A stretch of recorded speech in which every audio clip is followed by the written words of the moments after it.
Luciana MPD selaku dosen pengampu mata kuliah pengembangan kurikulum serta rekan-rekan mahasiswa Magister Pendidikan Fisika yang kami hormati.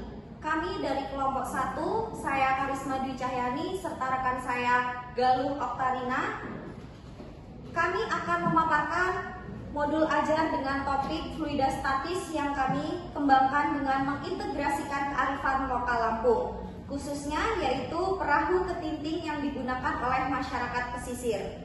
Modul ajar ini disusun untuk membantu peserta didik memahami konsep fluida statis secara kontekstual melalui contoh nyata di lingkungan mereka. Perahu ketinting ini sebagai alat transportasi tradisional masyarakat Lampung untuk memberikan gambaran yang sangat relevan untuk menjelaskan prinsip tekanan hidrostatis, gaya apung, serta stabilitas benda di dalam fluida. Dengan mengaitkan materi sains dengan budaya lokal, kami berharap pembelajaran akan menjadi lebih bermakna, meningkatkan literasi sains sekaligus menumbuhkan apresiasi peserta didik terhadap kekayaan budaya daerahnya.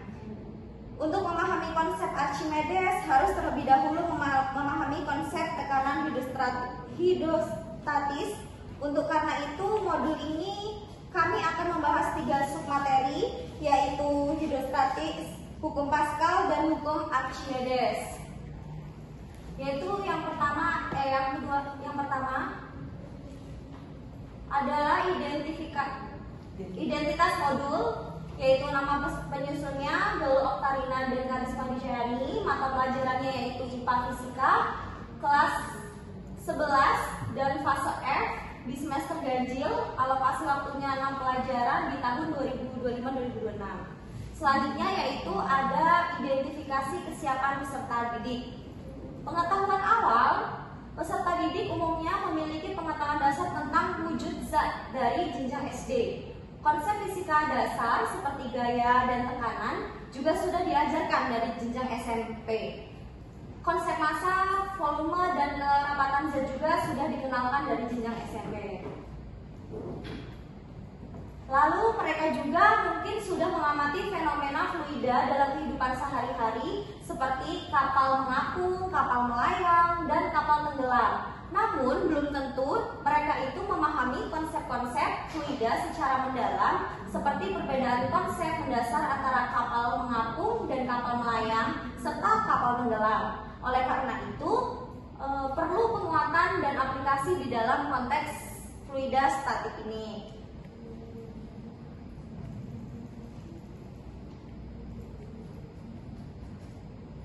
Selanjutnya yaitu adalah perahu ketinting.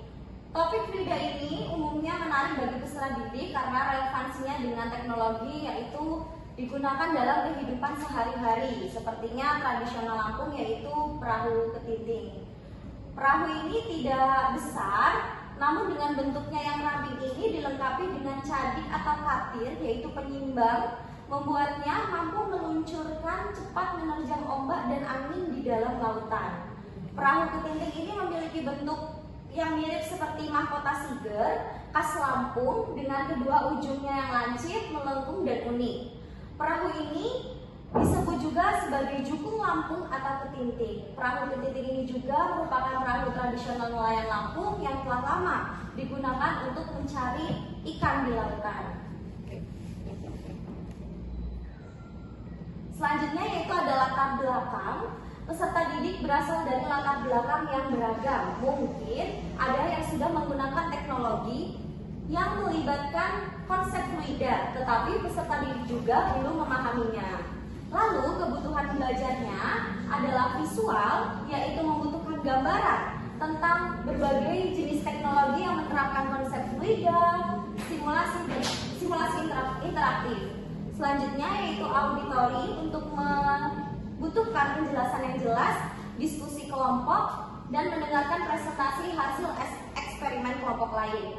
Selanjutnya yaitu ada kinestetik, membutuhkan aktivitas praktikum sederhana, misalnya membuat perahu sederhana. Dan diferensiasi, yaitu perlu adanya variasi dalam jenis tugasnya, misalnya mencari informasi perhitungan dan cara menyajikan hasil untuk mengakomodasi berbagai gaya belajar dan tingkat pemahamannya. Selanjutnya yaitu ada karakteristik pada materi pelajarannya, yaitu yang pertama jenis pengetahuan yang akan dicapai.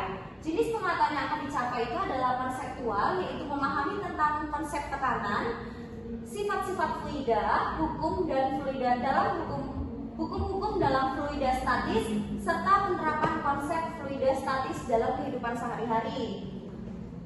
Yang kedua adalah prosedural, kemampuan menganalisis prinsip kerja fluida dalam teknologi yang terdapat dalam kehidupan sehari-hari, seperti mengaitkan konsep fluida pada perahu sederhana. Selanjutnya yaitu ada metakognitifnya, kesadaran akan pentingnya peran fisika, khususnya fluida statis dalam pengembangan teknologi. Lalu relevansi dengan kehidupan nyatanya peserta didik, ada yang pertama memahami konsep tekanan hidrostatis dalam tangki air, bendungan, dan waduk. Yang kedua adalah mendesain bagian bawah bendungan dibuat lebih tebal agar kuat menahan tekanan besar sebagai pengendalian banjir dan penyediaan air irigasi. Lalu membekali pemahaman untuk menjaga tabung gas dari panas sebagai pencegahan ledakan. Lalu ada pun tingkat kesulitannya. Materi ini memiliki tingkat kesulitan menengah, konsep dasarnya yang mudah dipahami, tetapi untuk menganalisis prinsip kerjanya dalam teknologi ini membutuhkan pemahaman yang kuat, misalnya menganalisis konsep hukum Archimedes dalam perahu sederhana. Lalu ada struktur materi, di mana materi ini akan disajikan secara sistematis, dimulai dari massa jenis, tekanan, lalu tekanan hidrostatis, hukum Pascal, dan hukum Archimedesnya. Selanjutnya yang D ada dimensi profil lulusan. Berdasarkan tujuan pembelajaran yang telah saya paparkan tadi dan karakteristik materi, dimensi lulusan pembelajarannya adalah yang pertama penalaran kritis, di mana peserta didik mampu menganalisis fenomena yang berkaitan dengan fluida statis, menerapkan konsep fluida statis untuk memecahkan permasalahan dan mengevaluasi aktivitas pembelajaran yang telah dilakukan.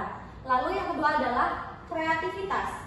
Nah, peserta didik ini mampu menemukan ide-ide yang inovatif untuk menemukan solusi terikat masalah tentang fluida statis serta merancang eksperimennya. Lalu akan membuat eksperimen yang seperti apa dan akan mengumpulkan data serta menganalisis dan mempresentasikan kepada kelompok-kelompok lain. Selanjutnya yaitu adalah kemandirian. Peserta didik mampu menjadi informasi dan mengembangkan pemahaman tentang membuat proyek yang akan menerapkan konsep fluida statis ini. Selanjutnya yaitu komunikasi, yaitu peserta didik mampu mempresentasikan hasil analisis dan ide-ide tentang proyek yang dibuat secara jelas dan persuasif. Selanjutnya akan dijelaskan oleh rekan kelompok saya. Yang selanjutnya adalah desain pembelajaran. Di dalam desain pembelajaran yang pertama yang dibahas adalah CP atau capaian pembelajaran, di mana tertuang dalam nomor 32 tahun 2024. Pada akhir fase F, peserta didik mampu menganalisis dan menerapkan konsep fluida statis yang meliputi tekanan hidrostatis, hukum Pascal, hukum Archimedes, dan mengaitkan konsep tersebut ke berbagai konteks nyata di dalam kehidupan sehari-hari. Kemudian, setelah capaian pembelajaran, lintas disiplin ilmu yang relevan dengan yang dipelajari di capaian pembelajaran, selain pada fisika, juga relevan dengan matematika, karena di dalam fisika nantinya akan menghitung berapa besar tekanan hidrostatis, kemudian dalam hukum Pascal nanti menghitung gaya minimum yang digunakan untuk mengangkat suatu beban. Makanya dibutuhkan mata pelajaran matematika, di mana yang relevan dalam fisikanya adalah penggunaan konsep persamaan, aljabar, perbandingan, dan geometri untuk perhitungannya. Kemudian dalam kimia ternyata penerapan hukum hidrostatis digunakan pada distilasi. Selanjutnya untuk pelajaran biologi, ternyata tekanan hidrostatis digunakan untuk mengetahui bagaimana pengaruh tekanan air terhadap kehidupan ikan di laut. Dan pada bidang teknik, Hukum Archimedes digunakan untuk mengetahui pergerakan kapal dan juga untuk menghitung gaya apungnya. Nah, setelah kelintas disiplin ilmu, kemudian lanjut ke tujuan pembelajaran. Karena di sini ada beberapa materi yang dibahas sebelum nantinya membahas keterkaitan perahu ketinting dengan konsep Archimedes. Jadi yang dibahas terlebih dahulu ada konsep tekanan statis, hukum Pascal, baru kemudian hukum Archimedes. Jadi dibuat untuk mencapai tujuan pembelajaran ada 3 pertemuan. Di pertemuan pertama, tujuan yang dicapai adalah menjelaskan konsep tekanan dalam fluida statis dan juga peserta didik diharapkan dapat menjelaskan konsep hukum Pascal. Jadi yang pertama yang akan dicapai, peserta didik dapat menjelaskan konsep massa jenis, ketinggian, dan tekanan hidrostatis dengan benar setelah mereka melakukan eksperimen sederhana menggunakan virtual lab PET Colorado. Kemudian setelah mengetahui konsep massa jenis, ketinggian, dan tekanan hidrostatis, peserta didik dapat menentukan berapa besarnya tekanan hidrostatis suatu benda pada kedalaman tertentu di dalam suatu fluida. Nah, yang digunakan di sini adalah fluidanya yaitu air. Nah, setelah mempelajari konsep tekanan hidrostatis, kemudian peserta didik dapat menjelaskan konsep hukum Pascal dan menganalisis konsepnya dalam penerapan di kehidupan sehari-hari. Contohnya, mengaitkan hukum Pascal dalam alat dongkrak hidrolik. Nah, mereka bisa menjelaskan konsep hukum Pascal setelah melakukan eksperimen sederhana yang juga menggunakan virtual lab. Di pertemuan selanjutnya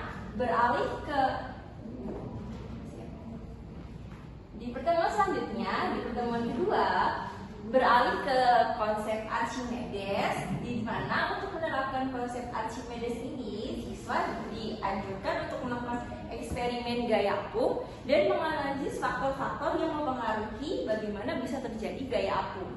Jadi di pertemuan kedua ini peserta didik dapat merancang eksperimen sederhana untuk menjelaskan hukum Archimedes, di mana dalam konsep Archimedes ini benda yang dicelupkan ke dalam suatu fluida akan mengalami gaya angkat ke atas, di mana besarnya gaya angkat ke atas itu sama dengan besar berat benda yang dipindahkan.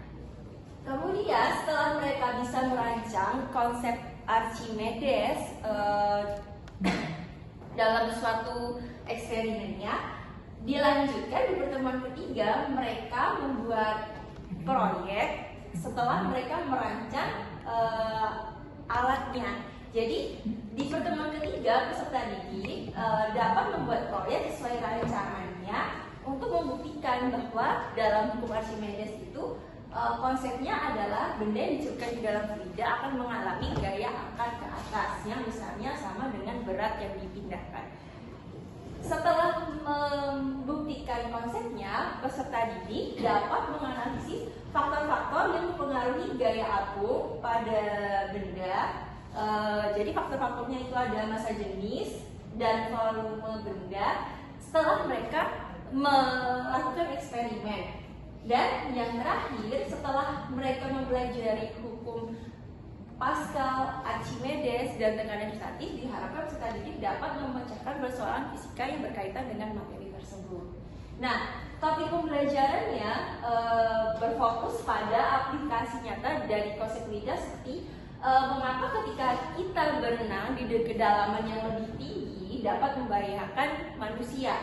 Kemudian selanjutnya topik pembelajarannya adalah bagaimana konsep dongkrak hidrolik yang bekerja sehingga dongkrak hidrolik dapat mengangkat mobil yang berat. Dan yang terakhir adalah mengapa kapal laut yang besar dapat mengapung di laut, tetapi batu yang kecil bisa tenggelam di dalam laut.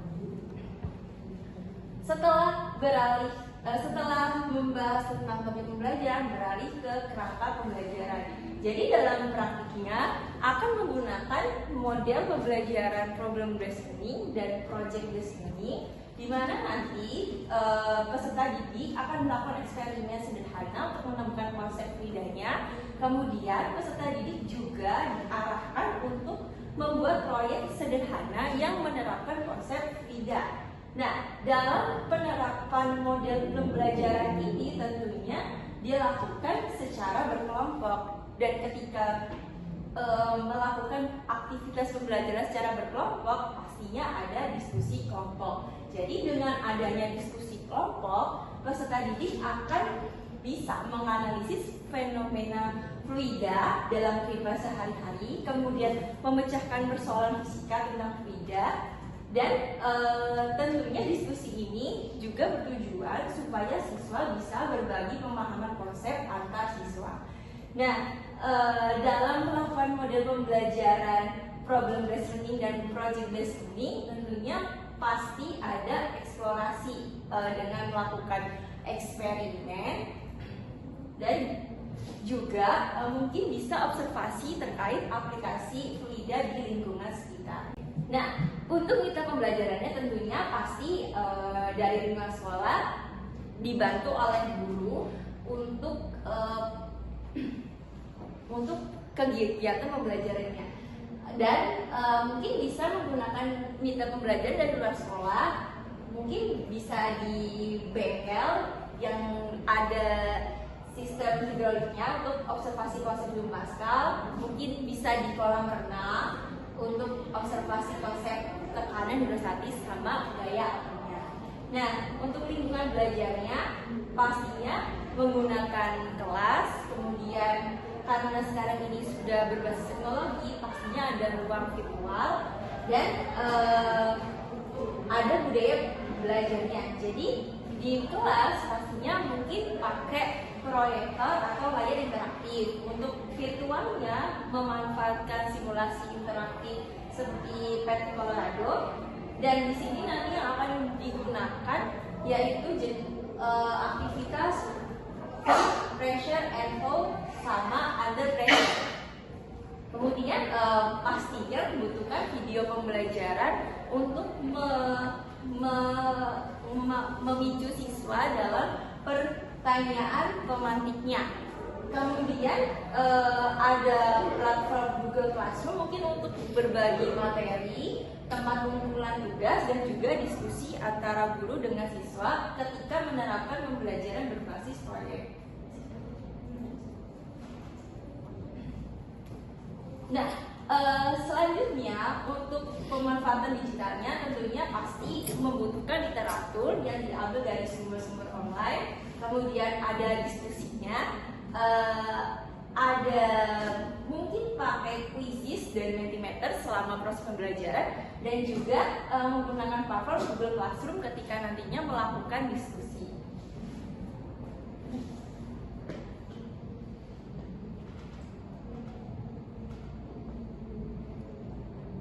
Yang selanjutnya adalah langkah-langkah pembelajaran.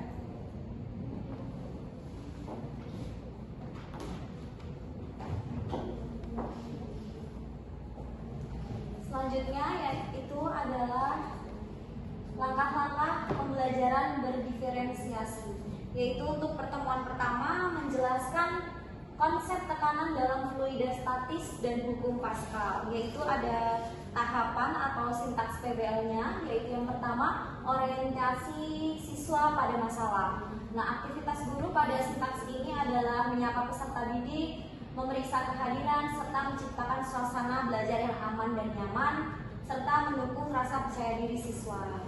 Dan yang kedua yaitu menampilkan beberapa video fenomena, contohnya video penyelam di laut, serta penerapan hukum Pascal atau pada dongkrak hidrolik, lalu mendemonstrasikan benda yang dicelupkan pada zat cair yang berbeda, yaitu adalah air dan minyak. Dan selanjutnya yaitu mengajukan briefing question, yaitu yang pertama, mengapa semakin jauh kedalaman yang ditempuh oleh penyelam semakin berbahaya bagi penyelam. Pertanyaan kedua yaitu, jika zat cair yang digunakan untuk menyelupkan benda berbeda, apakah mempengaruhi tekanan benda yang yang dihasilkan. Lalu yang ketiga, mengapa dongkrak hidrolik yang kecil dapat mengangkat mobil yang berat. Selanjutnya yaitu ada aktivitas siswanya. Yang pertama yaitu mengamati video, lalu mereka menuliskan apa yang mereka ketahui tentang tekanan pada fluida menggunakan mentimeter. Lalu siswa menyampaikan pendapat berdasarkan pertanyaan yang diajukan oleh guru secara lisan. Lalu mereka mengidentifikasi masalah yang mereka kaji. Selanjutnya, sintak yang kedua yaitu mengorganisasikan siswa untuk belajar. Aktivitas gurunya adalah yang pertama membentuk kelompok belajar 3-5 orang untuk dalam satu kelompok, lalu menjelaskan tujuan pembelajaran berdasarkan sumber belajar dan prosedur pelaksanaan penyelidikan data. Dan aktivitas siswanya yaitu berdiskusi dengan masing-masing kelompok dengan memutuskan pertanyaan penelitian, yaitu yang pertama bagaimana kedalaman benda dalam zat cair, yang kedua bagaimana massa jenis zat cair dapat mempengaruhi kedalaman benda, bagaimana hubungan antara massa jenis zat cair, kedalaman benda dan tekanan benda, lalu bagaimana konsep tekanan diterapkan dalam dongkrak hidrolik. Selanjutnya, sintaks yang ketiga yaitu membimbing siswa melakukan penyelidikan.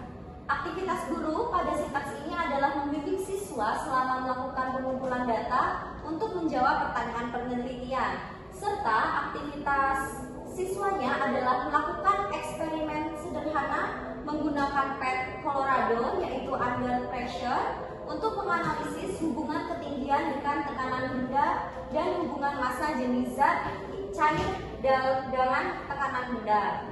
Selanjutnya, melakukan kajian literatur untuk menemukan hubungan antara massa jenis zat cair serta kedalaman benda dalam zat cair dan tekanan benda yang akan dihasilkan. Selanjutnya yaitu melakukan kajian literatur untuk menemukan konsep hukum Pascal dalam dongkrak hidrolik, serta melakukan eksperimen sederhana menggunakan pet Colorado untuk menganalisis keterkaitannya gaya angkat minimal dengan beban yang diangkat. Selanjutnya, menyajikan hasil karya siswa. Aktivitas gurunya yaitu membimbing setiap kelompok menyusun laporan hasil pengumpulan datanya. Aktivitas siswanya adalah menyusun laporan hasil yang berisi kumpulan dari jawaban pertanyaan penelitian, yaitu pertanyaan yang pertama, bagaimana kedalaman benda dalam zat cair dapat mempengaruhi tekanan benda, yaitu jawabannya adalah kedalaman benda dalam zat cair ini berbanding lurus dengan tekanan benda, yaitu tekanan hidrostatis.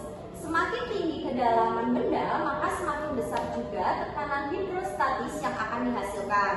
Pertanyaan kedua yaitu bagaimana massa jenis zat cair dapat mempengaruhi tekanan benda, yaitu jawabannya adalah setiap zat cair memiliki massa jenis yang berbeda. Massa jenis zat cair ini berbanding lurus dengan tekanan hidrostatis benda. Semakin besar massa jenis zat cair, maka semakin besar tekanan hidrostatis benda yang akan dihasilkan. Lalu pertanyaan ketiga, bagaimana hubungan antara massa jenis zat cair kedalaman benda dan tekanan bendanya?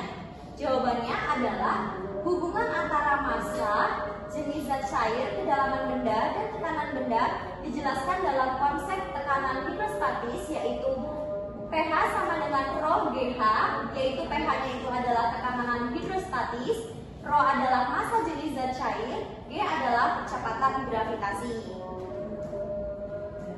Lalu pertanyaan yang keempat adalah bagaimana konsep tekanan diterapkan dalam dongkrak hidrolik, yaitu jawabannya adalah dongkrak hidrolik ini memiliki dua tabung silinder yang dihubungkan oleh pipa dan diisi fluida atau berupa oli, yaitu silinder kecil dengan luas penampang A1, yang kedua silinder besar dengan luas penampang A2. Ketika gaya kecil X1 diberikan pada piston kecil, tekanan fluida yang dihasilkan adalah P sama dengan X1 banding Persamaan ini diteruskan ke piston besar, yaitu P sama dengan F2 banding A2. Karena tekanannya sama, P1 sama dengan P2, maka berlaku F1 banding A1 sama dengan F2 berbanding A2. Lalu sintaks yang terakhir yaitu menganalisis dan mengevaluasi proses pemecahan masalah. Aktivitas siswanya yaitu memberikan umpan balik terhadap aktivitas pembelajaran yang telah dilakukan oleh siswa. Lalu yang kedua, setelah kegiatan belajar, guru mengajak siswa melakukan refleksi. Apa yang mereka pelajari dan bagaimana manfaatnya bagi diri mereka.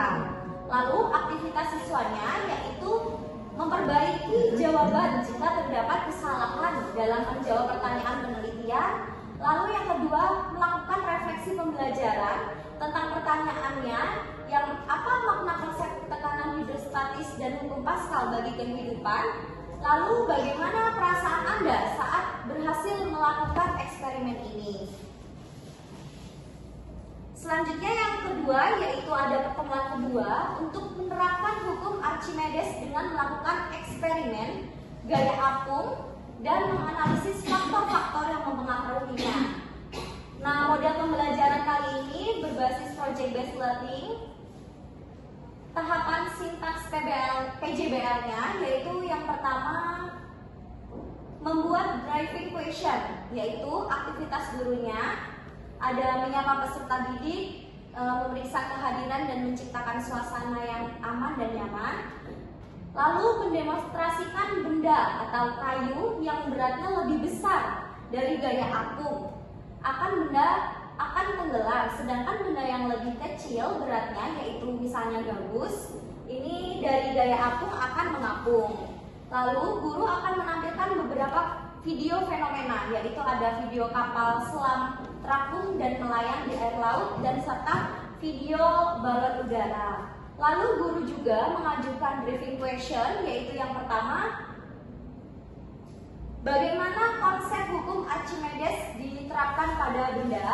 Lalu mengapa kapal selam bisa naik dan turun di air laut. Lalu yang ketiga ada mengapa balon udara dapat terbang meskipun terbuat dari bahan yang berat. Lalu dalam sintaks ini aktivitas siswanya adalah yang pertama, menuliskan apa yang mereka ketahui tentang hukum Archimedes pada Mentimeter setelah melihat demonstrasi dari guru, lalu menyampaikan pendapat berdasarkan pertanyaan yang diajukan oleh guru secara lisan, lalu mengidentifikasi masalah yang dikaji. Selanjutnya, sintaks selanjutnya yaitu adalah membuat rencana proyek.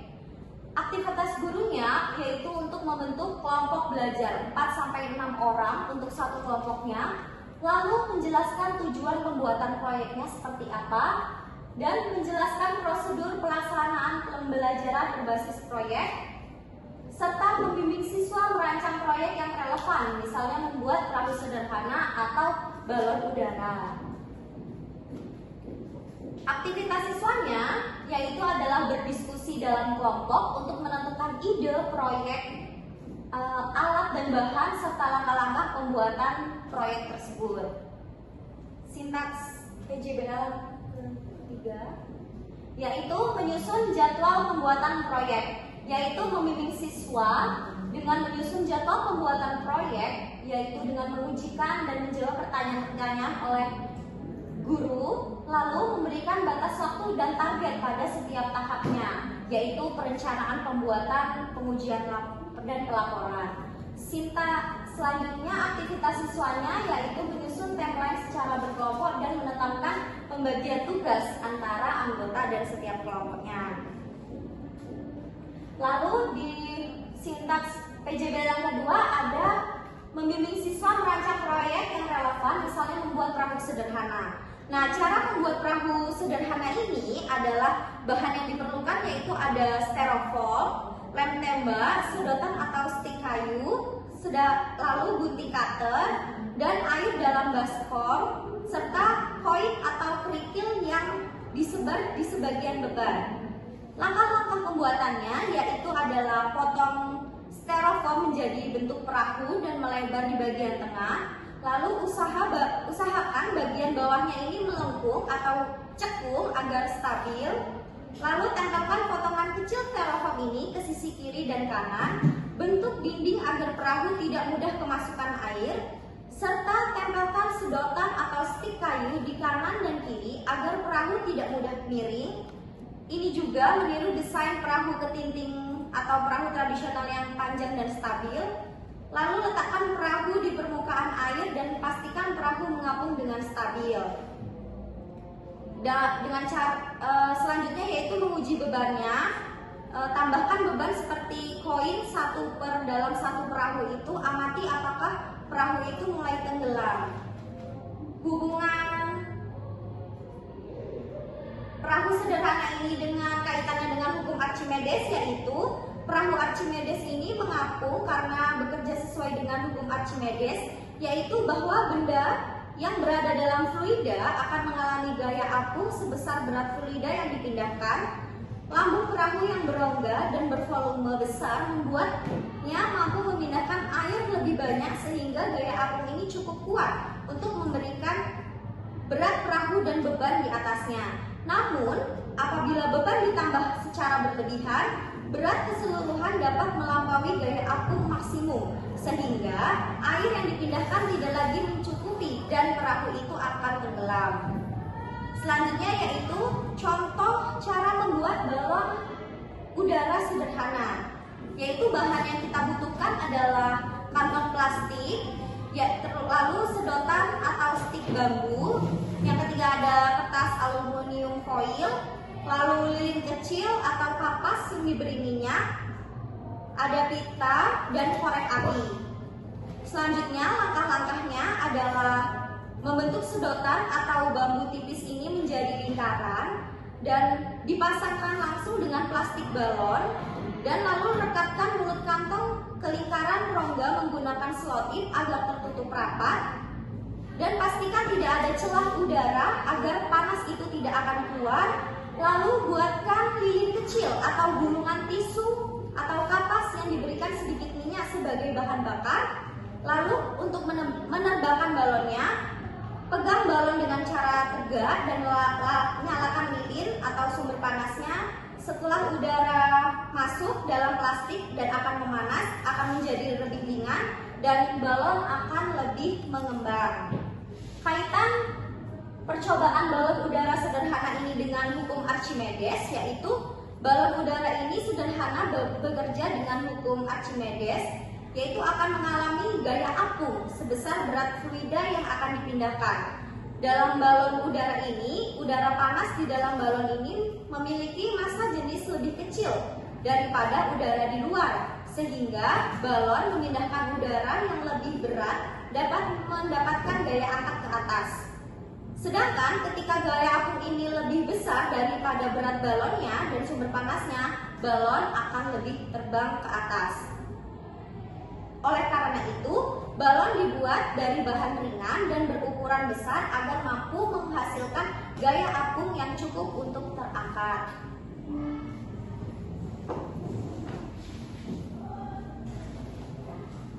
Kemudian di pertemuan ketiga, masih tentang hukum Archimedes dengan melakukan eksperimen gaya apung dan menganalisis faktor-faktor yang mempengaruhinya.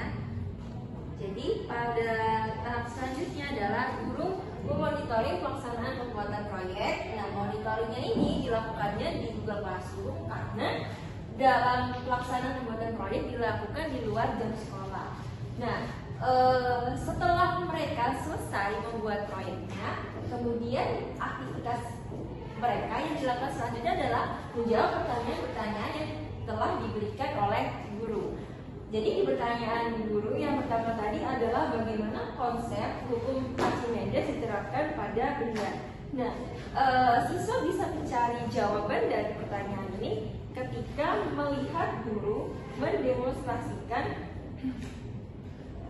benda kayu tadi yang beratnya lebih besar dari fluida, yang beratnya lebih besar daripada massa jenis fluida, dia akan tenggelam. Kemudian kalau bendanya lebih kecil beratnya, maka dia akan mengapung. Nah, Setelah melihat demonstrasi tersebut, maka siswa bisa menjawab bahwa dalam hukum Archimedes menyatakan bahwa ketika benda dicelupkan ke dalam fluida, entah itu dicelupkannya seluruhnya atau hanya sebagian, pastinya akan mengalami gaya angkat ke atas sebesar beratnya yang dipindahkan.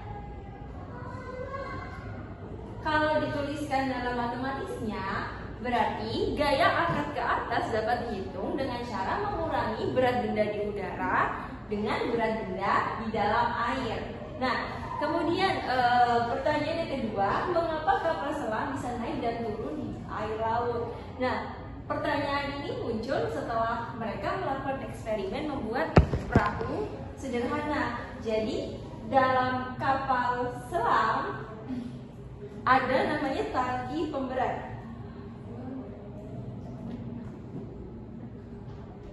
Ada namanya tangki pemberat yang dimana di situ akan diisi oleh udara dan diisi oleh air. Kalau dikaitkan dengan perahu ketinting, dikaitkan dengan perahu ketinting,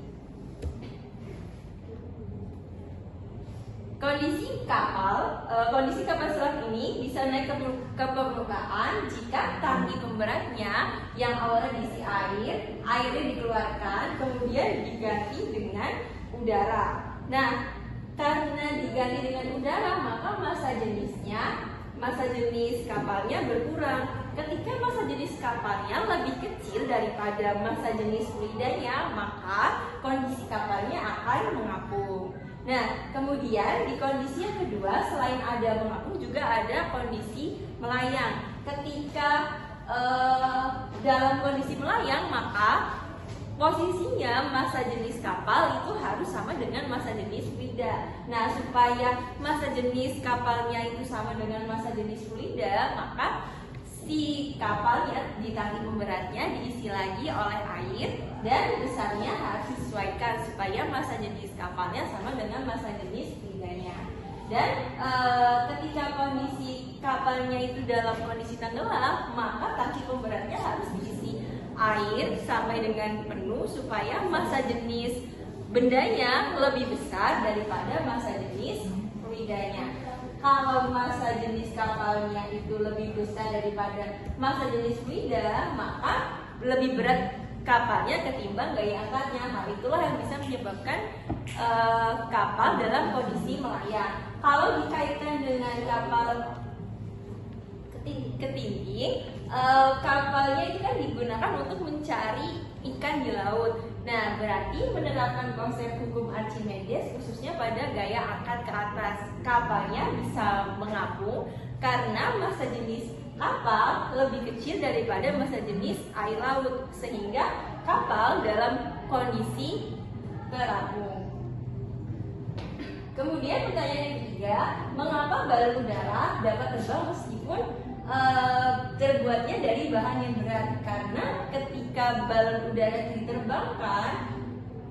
diterbangkan dalam keadaan udara panas di dalamnya. Nah, karena ada udara panas di dalam balon, menyebabkan massa jenis balonnya lebih kecil daripada massa jenis udara di sekitarnya. Hal itulah yang bisa menyebabkan balon udara terangkat ke atas.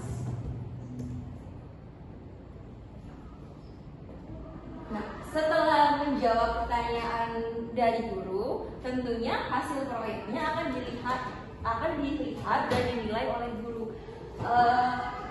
Setiap siswa difasilitasi oleh guru untuk presentasi hasil proyeknya. Kemudian guru memberikan pertanyaan reflektif terkait bagaimana hubungan massa jenis benda, volume benda yang tercelup, dan gaya angkat benda ke atasnya.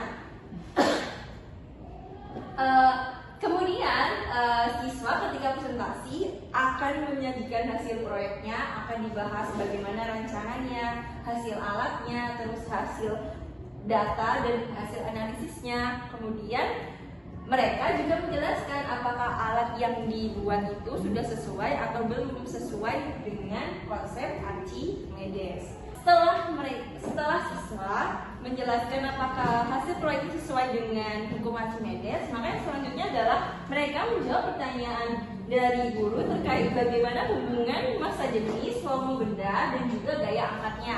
Jadi antara fluida dengan gaya angkat ke atas itu berbanding lurus, di mana semakin besar massa jenis fluida, gaya angkat benda ke atasnya juga semakin besar. Begitu pula dengan volume benda, semakin banyak volume benda yang tercelup dalam fluida, maka akan semakin besar gaya angkat ke atasnya. Dan besarnya gaya angkat ke atas ini yang menentukan bagaimana benda bisa tenggelam, melayang, atau mengapung. Di akhir pembelajaran tentunya ada evaluasi pengalaman belajar, di mana guru akan memandu refleksi pembelajaran terkait apa yang dipelajari dan bagaimana manfaatnya untuk diri mereka. Dan di akhir guru akan memberikan latihan soal untuk dikerjakan oleh siswa setelah mempelajari tekanan hidrostatis, hukum Pascal, dan juga Archimedes. Nah, ketika dipandu oleh guru untuk melakukan refleksi pembelajaran, siswa mengungkapkan semua pengalaman yang didapatkan selama proses pembelajaran, termasuk kesulitannya seperti apa. Dan di akhir mungkin sebelum beralih ke bab selanjutnya, siswa dan guru sama-sama menyimpulkan bagaimana hubungan antara gaya angkat benda ke atas dan dengan kondisi terapung, melayang, dan tenggelam. Jadi bagaimana hubungannya gaya dengan kondisi terapung, melayang, dan tenggelam. Nah, kondisi tenggelam terjadi apabila gaya angkat bendanya lebih kecil daripada berat benda. Kemudian benda dalam kondisi melayang apabila gaya angkat benda sama dengan berat benda yang dipindahkan ke dalam zat cair. Kalau kondisinya terapung, berarti gaya angkatnya lebih besar daripada berat benda zat cairnya. Mungkin itu untuk langkah pembelajaran selama kurang lebih 3 pertemuan. Selanjutnya adalah assessment. Assessment di sini yang digunakan ada 3 di awal pembelajaran, selama proses, dan di akhir pembelajaran. Mungkin untuk asesmen awal pembelajaran itu digunakan untuk mengukur pengetahuan awal peserta didik. Nah, asesmen awal pembelajaran ini diberikan ketika guru mendorong siswa untuk menjawab pertanyaan-pertanyaan yang diberikan oleh guru. Mungkin pada problem listening itu pada tahap orientation to the problem, terus pada model project based learning pada tahap briefing question. Nah, karena pembelajarannya berbasis eksperimen di mana siswa melakukan aktivitasnya secara aktif dan interaktif, tentunya pasti akan dinilai bagaimana partisipasinya, kinerja kelompoknya, dan mungkin akan dilihat juga berdasarkan refleksi dari pengalaman yang didapatkan oleh siswa, karena keaktifan siswa ini menentukan bagaimana refleksi, bagaimana pengalaman yang didapatkan selama proses pembelajaran. Dan setelah selesai melakukan aktivitas pembelajaran, mungkin pada satu subbab, setelah selesai satu subbab yaitu hidrostatis, akan dilaksanakan tes sumatif untuk mengukur pencapaian siswa selama setelah melakukan proses pembelajaran secara keseluruhan. Nah, ini untuk contohnya, kami berikan contoh pilihan bandanya 10 dan untuk esainya sebesar. Mungkin itu saja yang dapat kami sampaikan terkait modul ajar hidrostatis yang kami buat. Apakah ada yang ditanyakan dari teman-teman? Tidak, cukup. Baik, saya kembali ke moderator. Baik, jika tidak ada pertanyaan, kita akhiri. Terima kasih atas perhatiannya. Kami ucapkan terima kasih. Wassalamualaikum warahmatullahi wabarakatuh. Waalaikumsalam warahmatullahi wabarakatuh.